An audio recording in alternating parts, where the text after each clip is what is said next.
Work for it, ride for it, I'ma organize for it. Stay up in the night and in the morning, I'ma rise for it. Heart for it, mind for it, ears for it, eyes for it. Peace and a place on this earth for me and mine for it. Work for it, ride for it, I'ma organize for it. Stay up in the night and in the morning, I'ma rise for it. Heart for it, mind for it, ears for it, eyes for it. Peace and a place on this earth for me and mine for it. Hey, welcome to the Money, Power, Land, Solidarity podcast. We have a special guest with us today and an interview I feel really excited about doing. This is South Minneapolis activist Marjaan Sirdar. And Marjaan is joining us today to talk about his recent reporting with Unicorn Riot. It's a series titled 21st Century Jim Crow in the North Star City. This is an explosive look into the role of the Target Corporation in escalating mass incarceration and violent racist policing in Minneapolis. It's a really important report. I want to say thank you for joining us, Marjaan, and for doing this important work. Thank you for having me, Jake. Hell yeah. Can we just start? Can you kind of introduce yourself to our listeners and talk about how you first became aware of Target's collaboration with the police downtown, this whole Safe Zone Downtown 100 initiative? Yep. So like almost exactly a decade ago, the beginning of 2011, I started working downtown at YouthLink, a downtown nonprofit that provides services, drop-in and housing services to young people experiencing homelessness. And so I was kind of in a transition going from the private sector, getting into nonprofits and youth work. And it was some life-changing work when I was downtown. The overwhelming majority of the population were Black youth experiencing homelessness. They were showing up at the drop-in center, learning their stories and learning really about, kind of how the city operates behind the scenes and, kind of how the sausage was made, man. It was pretty enlightening, and it kind of sparked my activism at that time. And so that was 2011. And I believe, I want to say around 2012 is kind of when the Occupy movement started to take shape in Minneapolis. Yeah. And so, a lot of the young people we were working with were occupying, was it PV Plaza downtown? Yeah, right there by the government center. Yep, exactly. So this was all, at a really kind of pivotal moment in contemporary American history, because as you know, Trayvon Martin was murdered in 2012. And then shortly after, the Black Lives Matter movement took shape here in Minneapolis and around the country. So it was an interesting time of me getting into youth work and really kind of getting to know what was going on in this city behind the scenes that explained the reality on the ground, that we see in Black communities, folks see in working class, Black, brown immigrant communities, and gentrification, and white folks seeing it, gentrification too. I know you talk about it a lot in Northeast. Yeah. It's like a whole, takeover of the city. So I want to get into I think what you do in the piece is you lay out the strategies for policing downtown Minneapolis that really they started working on them in the early 2000s and led us to the moment that we're at today. And we're going to get into those specific programs, but the way that you started, or an important dynamic of your piece, is you're really exposing the role of the Target Corporation. Target, a billion-dollar global leading company that's based here in Minneapolis. Minneapolis often celebrates that. You can't go anywhere without seeing the Target logo. And you really expose how deeply they're collaborating with the Minneapolis Police Department, with the FBI, with police departments all around the country. Could we start there? Can you just talk about doing this research? What did you learn about Target? You linked to this Washington Post article from 2006 that just blew my mind. So give us an introduction into what is Target's relationship with policing? Yeah, that's a good question. So I just learned of that Washington Post article from 2006 after the murder of George Floyd, after the uprisings that went global, right? And when I saw that article, another activist shared it online. And I saw that, I was like, damn, this is the missing link. Really, though? Oh man, it was a missing link, and it put Target on blast. Again, this is 2006, so this was all legitimate in 2006, right? But so for me in 2011, when I worked with young people in downtown who were really at the heart of this campaign that I found out later that was called the Safe Zone. We used to hear immediately that Target, one of our superiors at YouthLink, he would say, we would go to happy hour, he would get drunk, and he would go off about Target. And then the next day at work, we'd try to follow up, and he would be tight-lipped. But specifically, man, like this goes back, that I'll never forget. I want to say it's the end of 2011. So it's my first year at YouthLink, my first year working with young people experiencing homelessness, and we had like an emergency staff meeting, and one of the superiors, he talked about a visit they just had with Mayor Rybeck, RT Rybeck, who's very unpopular with Black and brown activists, right? Right. Even back then. And so he said that Rybeck just paid YouthLink a visit, and he was looking for a partner to help address the unsupervised youth downtown. He said he was getting threats from Target. If he didn't do something about the unsupervised youth population, they were going to pull their headquarters out of downtown. So he was freaking out.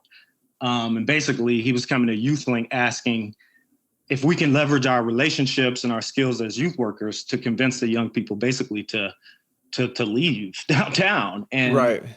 So that really, we'll come back to that, what that conversation meant as far as, the organization. But as far, so much of this in my research, Jake, is actually brand new to me, right? Yeah.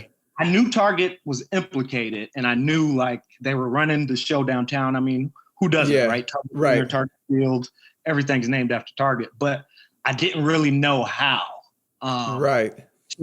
So what I learned though was that, this all began in 2000. It really started in 2003 officially after 9/11 with this state-of-the-art surveillance forensics lab. They opened up here in Minneapolis, and they opened up another one in Las Vegas.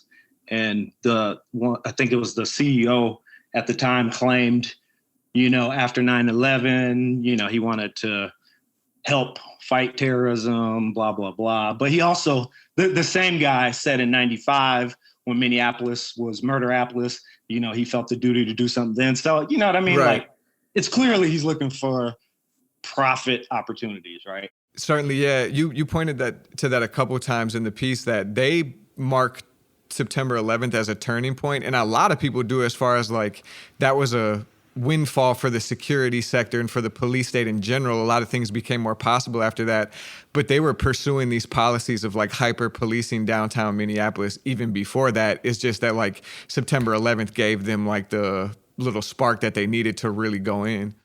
That's right. I mean, you hit it on the head, man.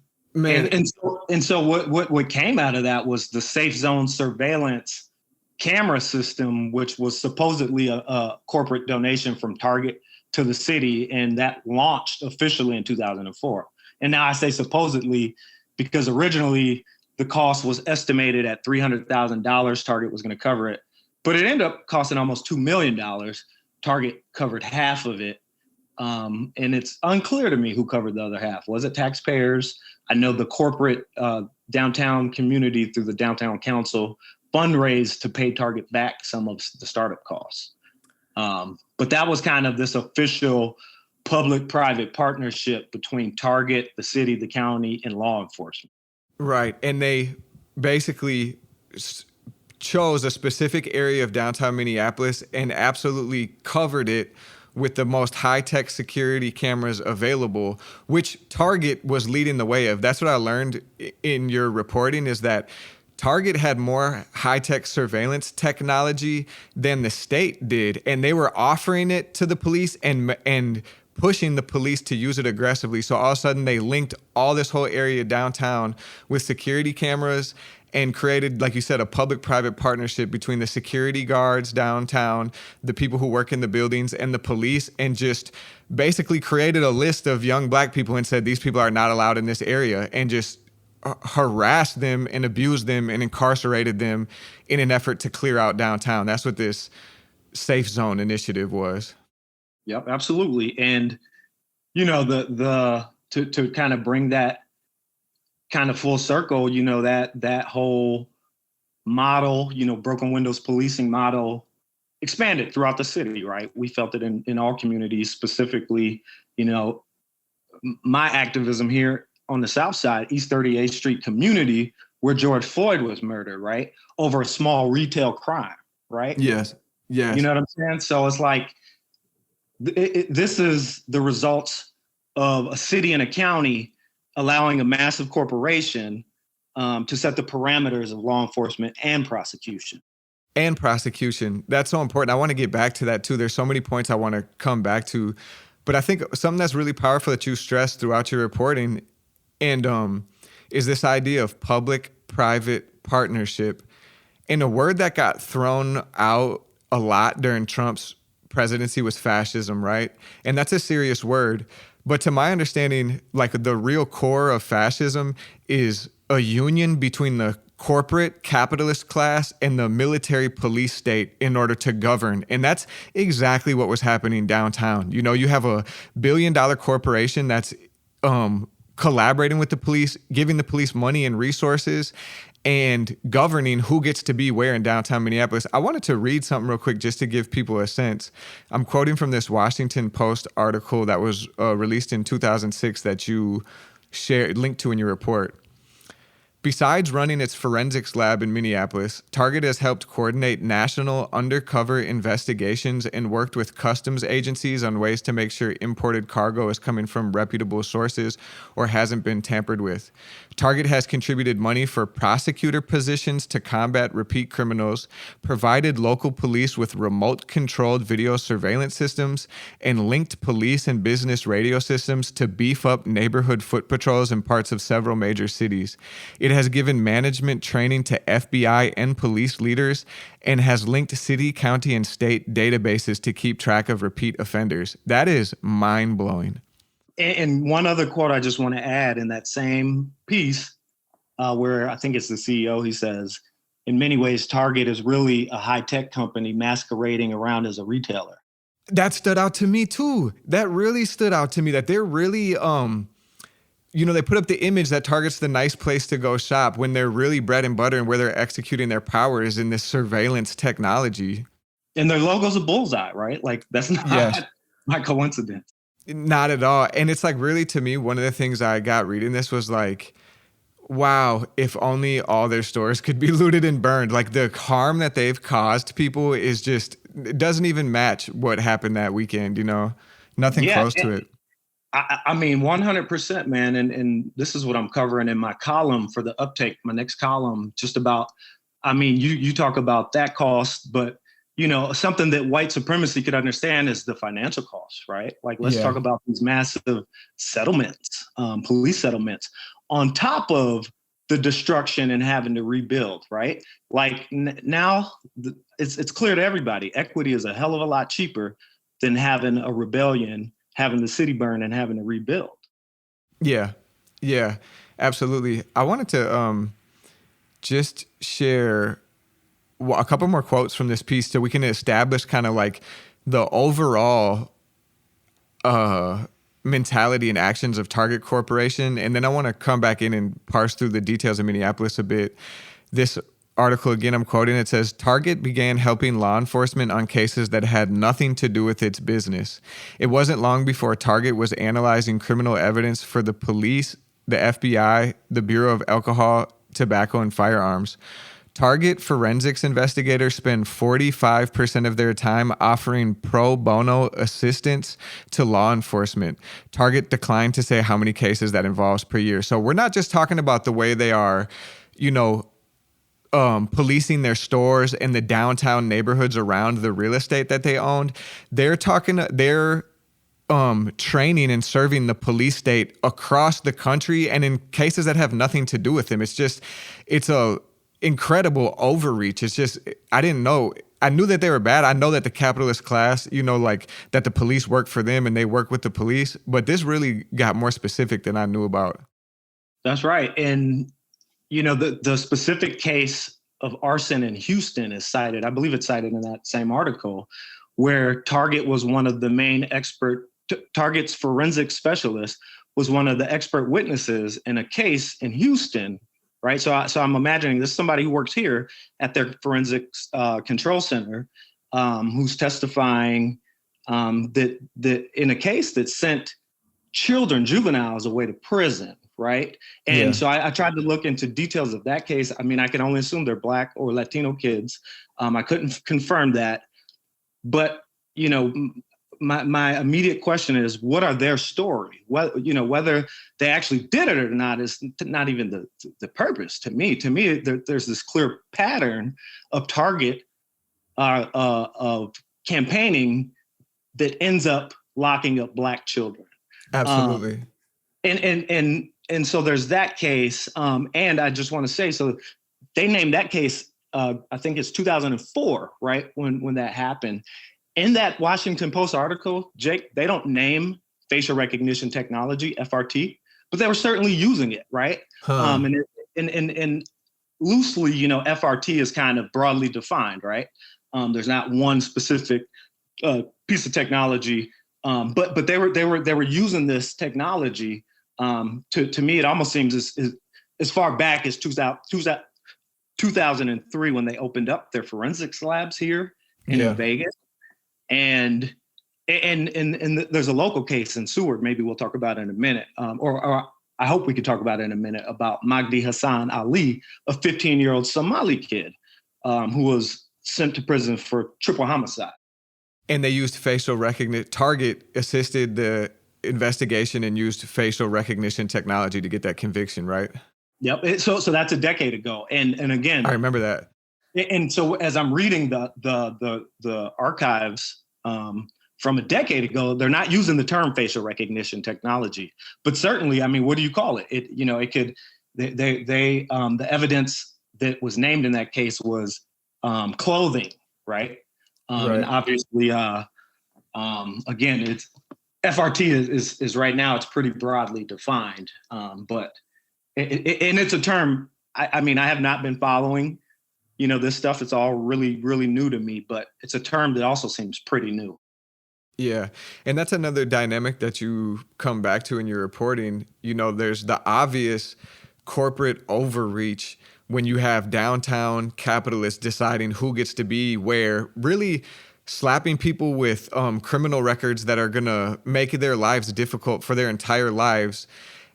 That issue, that power abuse is core to your reporting. But then you also talk about the surveillance dynamic, the fact that there's all these cameras, the fact that they're surveilling people and they're using this facial recognition technology that's a huge overreach to our civil liberties and gives the police state so much power. I appreciated that you kept bringing that issue back to the surface.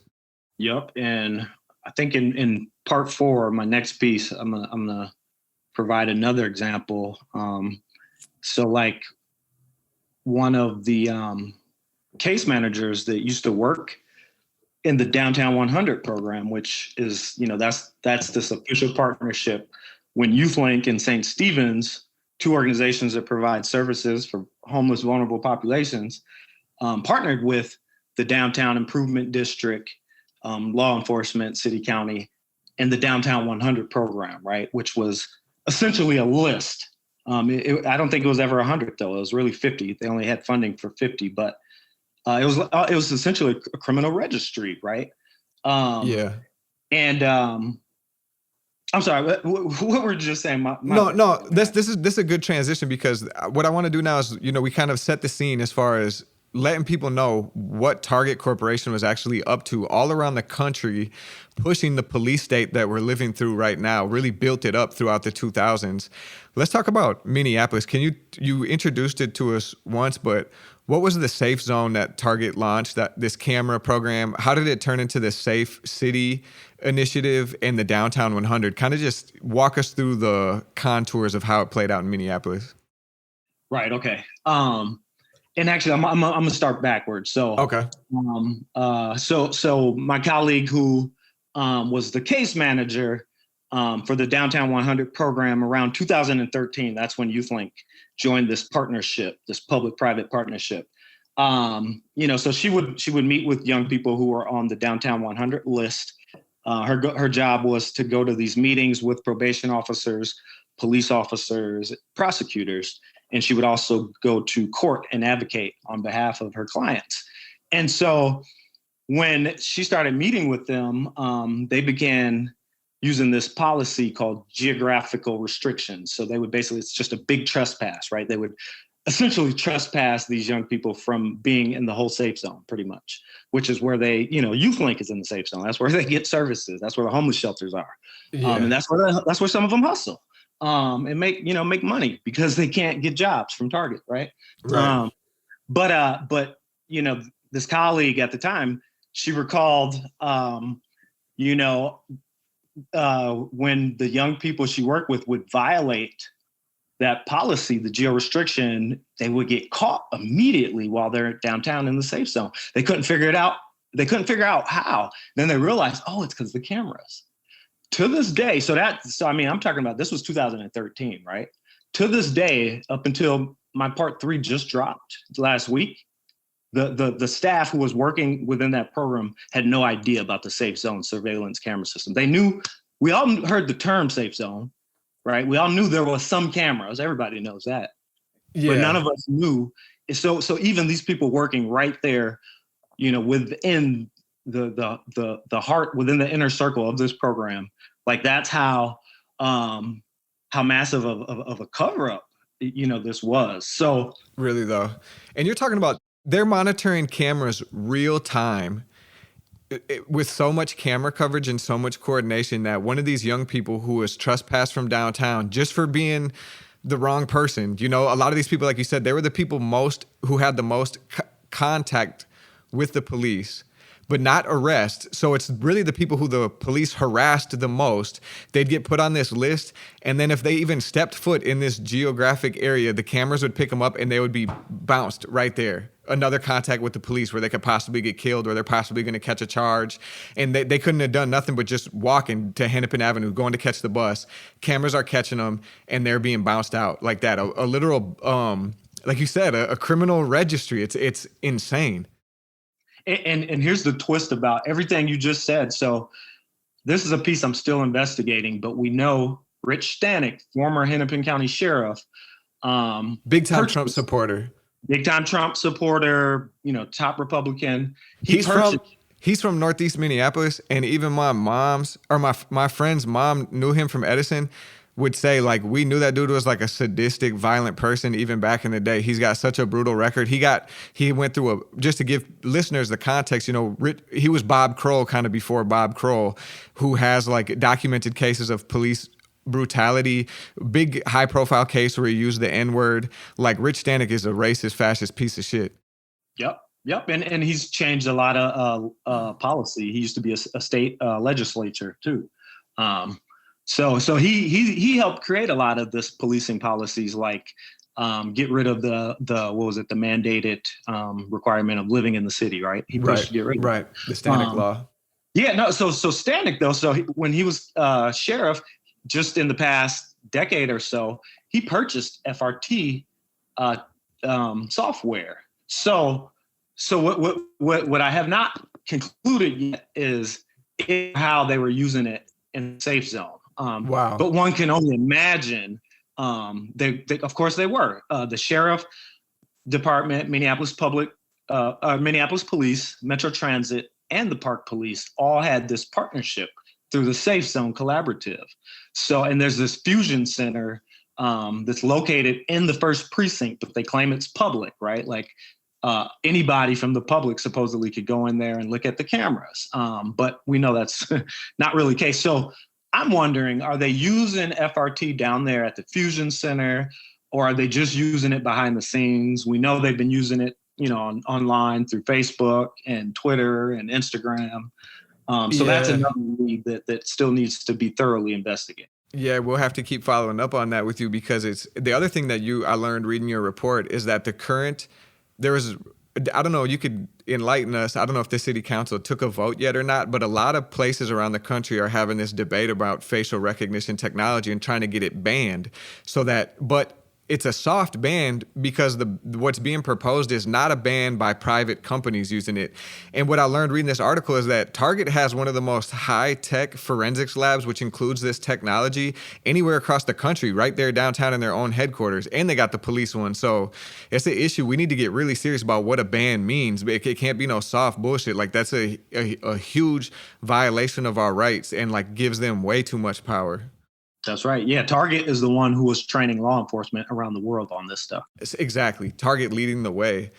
I wanted to like read this quote one time because what you're teaching us is like Target initiated this safe zone policy where they donated the cameras. The other thing that they got credited with was creating this coordination that you're talking about, where they got all the law enforcement agencies together in the room with the companies. And then that turned into this list where they were targeting and harassing this list of Black youth downtown. And they describe how it was started. And I want people to listen to this quote. This is from another really powerful firsthand document you linked to, Marjaan, which is that police executive, what's the name of that group that did the study with Target? PERF, the Police Executive Forum, the Police Executive Research Forum. So yeah, they worked with Target to create a report talking about this whole 20-year safe zone initiative, or not 20, it was new at the time, this whole safe zone initiative. And in that quote, they talk about this is from Rob Allen, Deputy Chief of Police in Minneapolis, who was involved in setting up the safe zone with Target. Target came to him and said, look, we got to clean up downtown. And this is what he said. We don't have a lot of murders downtown. We had occasional robberies, some assaults at night, but essentially it hasn't been a terribly unsafe area. But what people told us was that they didn't feel safe downtown. It sounds silly, but the word that people used to describe the downtown area was icky. So we asked exactly what they meant by this ick factor, and they told us that when they came downtown, they were bothered by lifestyle offenders, people who were panhandling, loitering, swearing, urinating in public, and so on. That is so disgusting. To think that they pushed this high, they knew it wasn't unsafe to be down there. They knew people weren't being hurt. And it's literally white people saying, I'm scared of Black people. It feels icky for me to see young people, poor people, Black people downtown. And then they went in there and ruined people's lives, sent people to jail. Like, that quote is just mind-blowing to me. Man, you said it better than I can, my man. Jesus Christ, man. And so when I was down there, when I was seeing this firsthand, lifestyle offenders was a big term that was being tossed around. And we were unpacking this then. So again, we're going back to 2011. Again, obviously, as you can see, that area, people are still using racist dog whistles. Right. They're still using, these innuendos. Disney World versus flea market, right? Like, what sort of racial images conjure up exactly in one's mind? So I'm experiencing this as one of the only Black staff within this white organization serving this Black homeless youth population, right? So imagine, I'm working with all these white liberals, mostly women, who are trying to justify their salaries. They're trying to justify their positions, right? Yeah. And just, so I say that to say, like, a decade later, these same people are out in the streets protesting with the youth, right? Like, social movements have changed the consciousness on this, right? This is perfectly acceptable as we're reading. And we see how it was perfectly acceptable. There was a ring of players that had a role in, first and foremost, denying the voice of these Black youth. Absolutely. Because as soon as the Black youth got to tell their stories, everything started to change. And that was that's the one place where we agreed on when I worked downtown at YouthLink. Supervisors and direct service staff, we agreed that one tool, one weapon we had to fight back, one weapon that the youth had to fight back was telling their stories. And then that's really powerful that I watched so Marjaan, beyond being a contributing reporter with Unicorn Riot with this series, also hosts the People Power podcast. And you shared some of your reporting on the podcast, and you link in your reporting on Unicorn Riot to these documentaries made by the young people. And it's this dynamic where, like you said, the organization YouthLink was enlisted into this policing effort by Target and by the MPD, and were complicit in arresting people and working to create this holistic surveillance environment. But then also inside of that, some of the youth workers were able to touch down with actually the young people, and the young people made a whole documentary where they were criticizing the Downtown 100 in the safe zone, where they were putting Target on blast, sharing their experience. And what you said was YouthLink didn't even want to have their names attached to it because they were afraid that it was going to hinder their funding and their ability to be a part of this. So to me, it really spoke to my experience working in nonprofits the last decade, where you have foundations and the corporations that run foundations and the city really enlisting nonprofits in oppressive actions. You know, this Downtown 100 probably being the most egregious example, where you're collaborating with the police to track and surveil these young people. But then, because you have real frontline youth workers on the ground, some powerful work happening, and it creates it politicizes the nonprofit itself as far as what is our real goal and aim here. And what you just shared in this interview is that some of the youth workers who were working on this project didn't even know the extent of what the Downtown 100 was, didn't know that it was attached to this aggressive policing. So I think you're raising like really important dynamics that are going to resonate with a lot of people locally, because a lot of us have either worked for nonprofits in the past or been the client of a nonprofit, or, you know, foundations have a really strong influence in the city, and you're like really breaking it down in your pieces. That's right, man. I want to give a quick plug to my documentary. So the documentaries that you named, I'm compiling them, and I've been doing some follow-up interviews with some of the young people and the staff. Awesome. So your listeners can check out my documentary, Targeted: Young, Black, and Harassed in Downtown Minneapolis, on my YouTube channel, People Power Podcasts, as well. I believe we're up on most podcast platforms as well. And my goal is to turn that into like a future full-length film over the course of 2021, and I'm just kind of dropping it in sections through my podcast. But you know, this public-private partnership that you're talking about. You mentioned the term fascism between government and law enforcement, right? And yeah, and you know, like what a time we're living in, right? So somebody just introduced me to an academic term, municipal liberalism, neoliberalism, right? Right. And it's it's the way how these liberal governments on the local level, city level, work with these corporations, law enforcement, while still keeping this progressive posture in public, but behind the scenes, really deeply entrenched with corporations. Maybe many of your listeners can remember R.T. Rybeck when he prevented the city from suing Wells Fargo for engaging in the subprime loan scandal that impacted Black communities like mine right here in Bryant, on the South Side. This community where George Floyd was lynched. So municipal neoliberalism was the term. I was like, oh, that makes a lot of sense. You know what I'm saying? It does, man. It does. And it's like what people need to understand, that neoliberalism and fascism are synonyms for each other. They're both ideologies that are corporate rule, corporate domination. We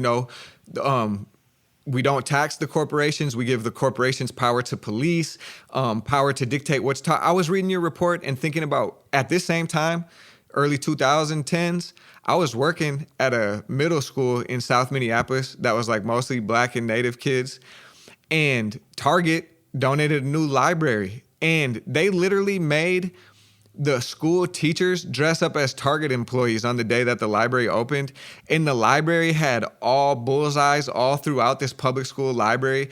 And the books that they had in there, not accurate representations of the history of these students, it was at that moment I was also becoming deeply politicized, because I was kind of aware of what was happening downtown as well. And to think that that's literally corporate control of our lives, and that's neoliberalism, give everything to the private sector. And then, it's just, it was connecting those dots for me. I wanted to make sure I got in one other quote here. Real quick, I just wanted to please add do. Please do. Like a lot of the folks, youth workers I work with, especially the white ones, right? Like youth work politicized them. Yes. Black and brown folks, many of us are politicized from birth, whether we can articulate it or not. But I literally saw many of these young white folks coming fresh out of college, their first, professional job, working in this position of power over Black children, and it politicized them because the system is, it's a beast. It really is. I had that same experience. That's partly my experience, definitely youth work changed me and like put me in a lot of relationships that they should politicize you. This is going back to that Washington Post article. I quote, "Target has also been paying for a lawyer and a paralegal in the Minneapolis prosecutor's office through its charitable foundation with an emphasis on prosecuting repeat criminals. They don't just give us money, they demand accountability," said Hennepin County Attorney Amy Klobuchar. "There were huge strings attached when we received the funding for our new staff, and we were expected to routinely communicate how the money was used and what kind of results we've gained. Here's an example. In the past, the DA's office tracked input numbers, how many criminals were charged. Though once we were working with Target, we were required to track output numbers, how many convictions we got in a year. Before Target's involvement, the prosecutors won convictions for about 3 repeat criminals a year. Since adding the new staff and changing how it operates, the prosecutor now has more than 90 such convictions in a year." I'm gonna go on just because it's just more crazy.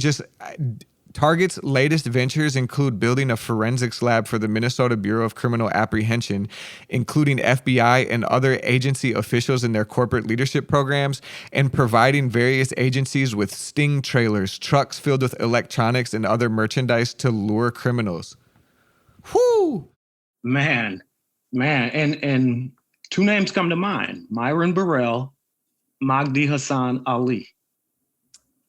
So I'll just make it real quick. So Myron Burrell, very famous case, the brother who was just released months ago from a case that he claimed innocent the whole time, but it was the murder of Taisha Edwards here on the South Side.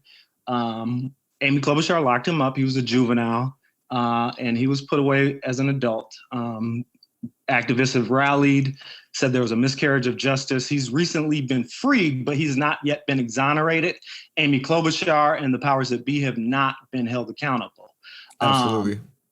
Magdi Hassan Ali, 15-year-old Somali kid.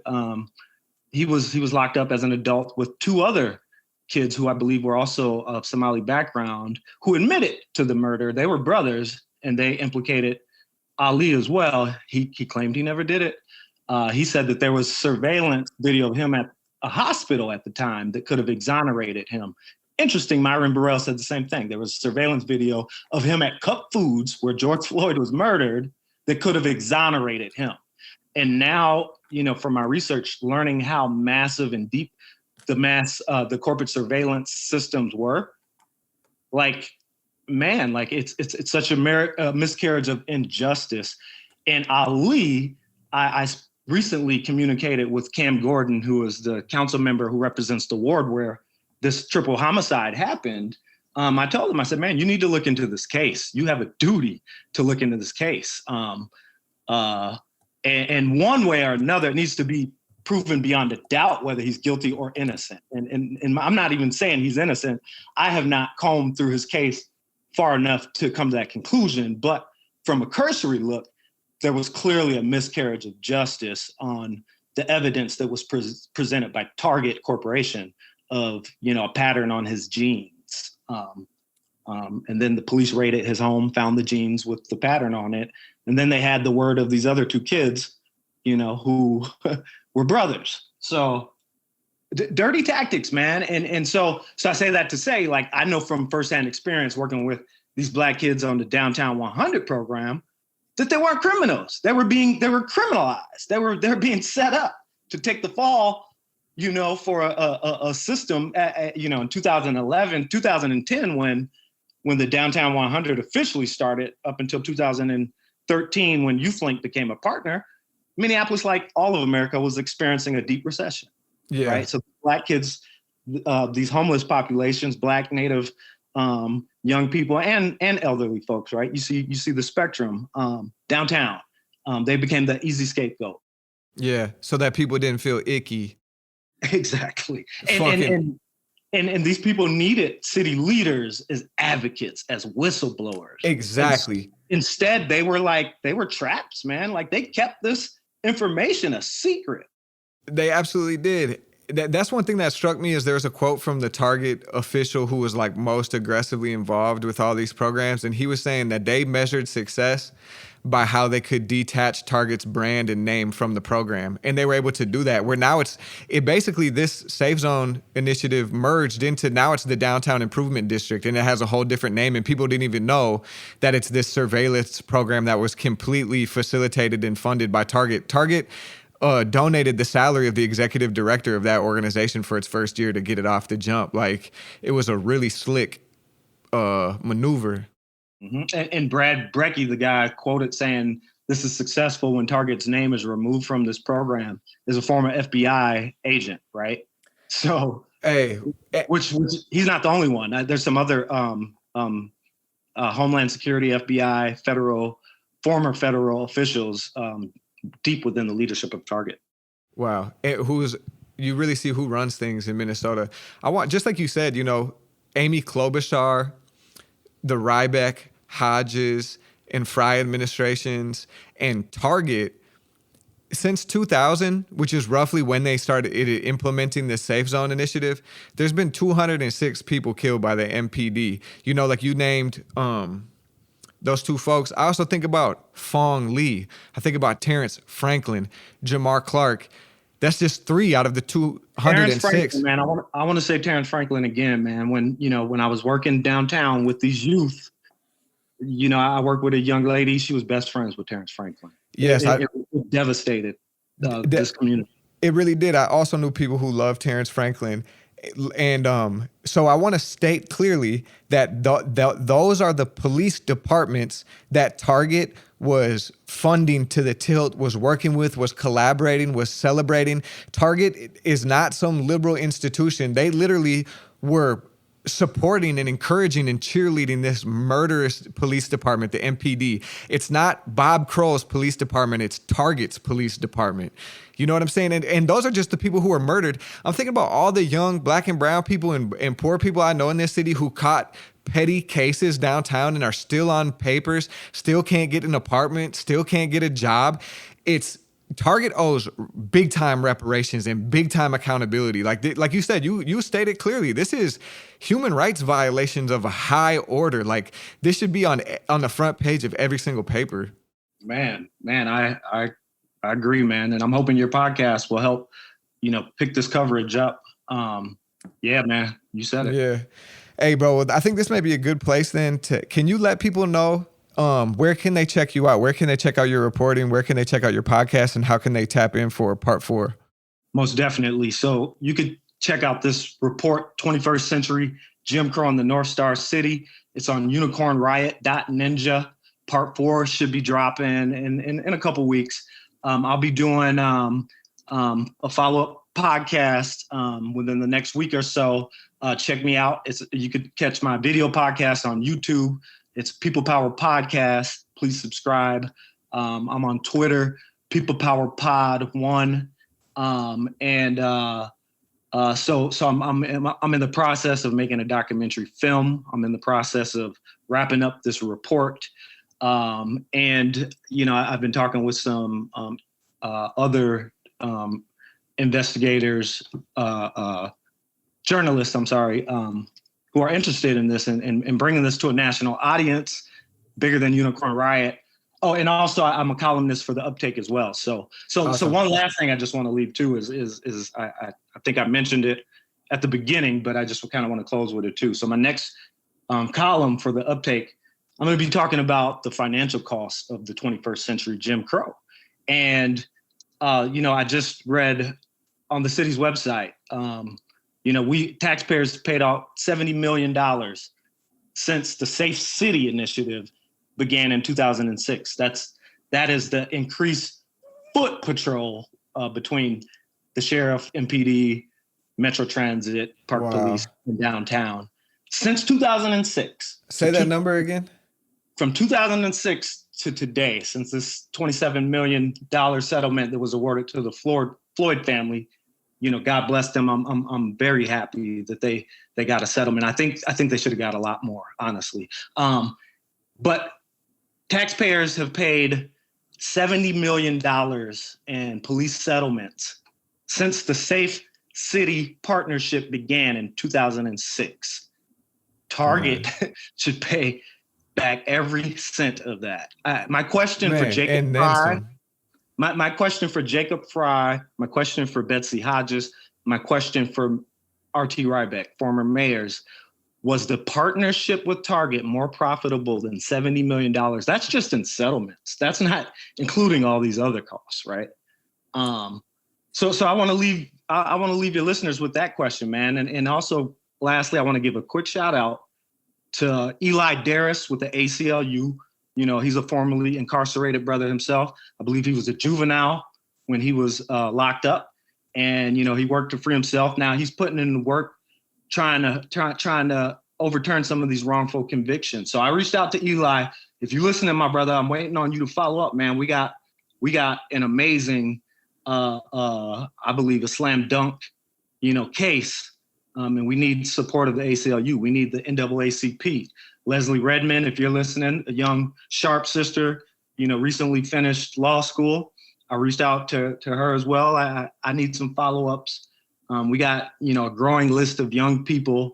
We're collecting, you know, names and trying to do some follow-ups to contact these folks. But as you'll read in my part 4, many of these young folks that I worked with a decade ago, they're still homeless, right? So they're hard to follow up with. So I appreciate you, GP Jake. Hell yeah, bro. Thanks for joining us. It's like, really appreciate you doing this work. I know I've been, you know, we've been talking about this behind the scenes for some time, and you showed a lot of resilience getting this reporting out there. And I really encourage people to check it out, talk about it, steal from Target if you can, fuck Target, spit on their little logo when you see it. We need to see a couple of these people, you know, definitely out of jobs, a lot of wealth redistributed. I'm trying to be a good abolitionist and not say in jail. I'd like to see him up against the wall personally, but you know, right, hell yeah. Well, hey, thanks for joining us, Marjaan. I really appreciate it. We'll stay tapped in. Jake, one thing I just want to say, maybe you could put this on the record, but I emailed the city and the county, man, and you know, asking for investigations, accountability, reparations, and asking for protection for me, for the young people who are still on probation, on parole, experiencing homelessness, for sources who work at YouthLink and other places. I've gotten zero response from the city. I want that to be public, man, that I'm afraid of retaliation. Like, this city, this police department are gangsters. Hey, thank you for saying that, Marjaan. And I am sorry that you feel that way, and I understand why you feel that way. I felt that way at times in my life, just from living in this city, but then being a public activist. These are gangsters. These are murderers. These are violent, dangerous people, and you're showing a lot of bravery and courage, and these young people are showing a lot of bravery and courage. And like, our listeners, you know, we got to encourage our representatives to follow up and use what resources they can to protect folks like Marjaan. But end of the day, we know we got to protect ourselves. So we got to keep looking out for each other. And we're sending you good energy and strength, bro. Word is bond. Appreciate you, fam. Hell yeah, definitely. Money, power, land, solidarity. We need money, land, solidarity. If you funny, stand very far away from me. We have running plans about as far as they can see to keep them coming. Bands building up the company. Shauna told me I was gonna be prosperous. I listen. I'm just praying.